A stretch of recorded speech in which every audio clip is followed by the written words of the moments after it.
All right, we're going to bring back up to the stage the lady from Minnesota who spoke earlier at the very beginning of the program, but she's going to come back now and talk about stopping socialism and choosing freedom. Please welcome Cindy Pugh.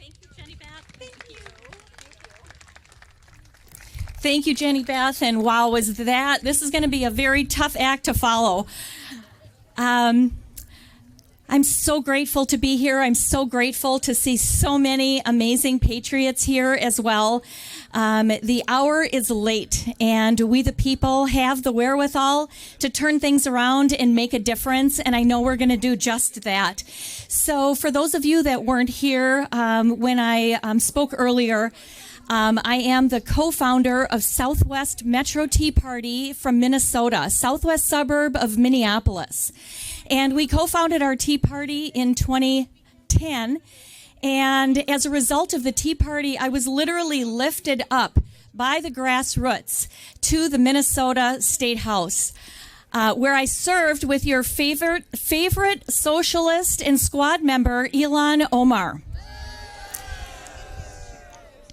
And who, by the way, is not reflective of the great state of Minnesota. And will hopefully be replaced in 2020. So I just thought I would tell you what my story was. In that I was doing my thing prior to having decided to found the Tea Party, co-found the Tea Party.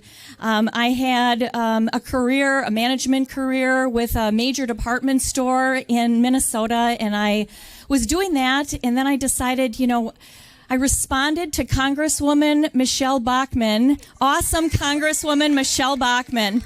I responded to her emergency house call, which I have a feeling that there are those here who were there. It was November of 2009.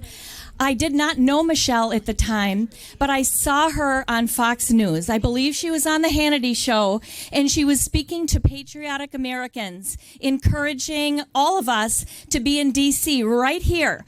So my journey started then, almost 10 years ago to the day. And she was calling on patriotic Americans to be here to rally against the first vote in the House against Obamacare. Now, I had never been to D.C. before, and I was at a party with my husband, but I looked up and I felt like she was speaking to me, and I thought to myself, I need to be there.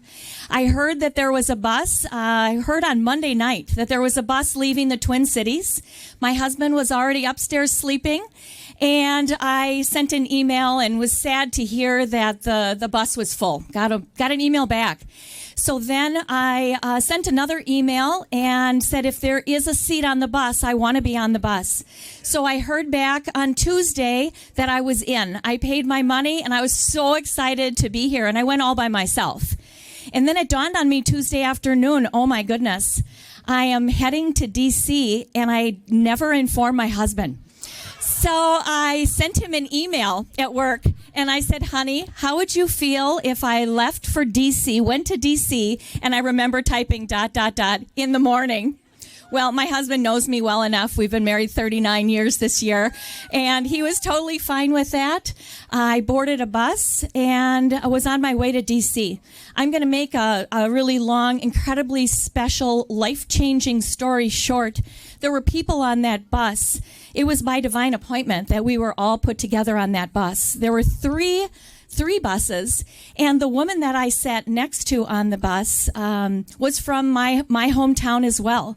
And when we got back, we looked at each other. We looked for a tea party to join, and we couldn't find one. And so I remember the day like it was yesterday when we said to each other, if not us, who? And if not now, when? And we co-founded the Southwest Metro Tea Party. She brought her parents, a few friends.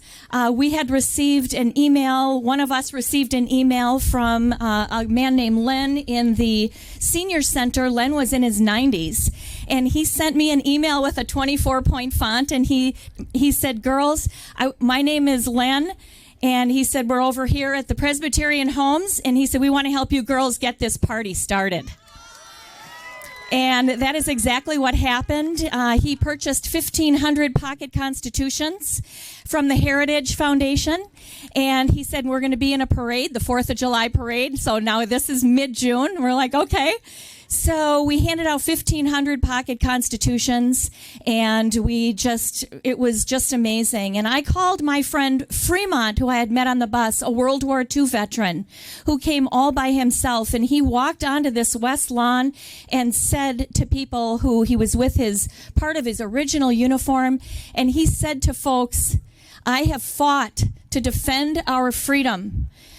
And he said, but we are in the battle of our lifetimes to keep it. And so I would pass that along from Fremont. And the hour is late. We each have a sphere of influence. It's time for us to reach into that sphere of influence. There isn't any one of us who can do everything, but every single one of us can do something. And it's going to take that to defeat socialism. So thank you so much. Have a beautiful day.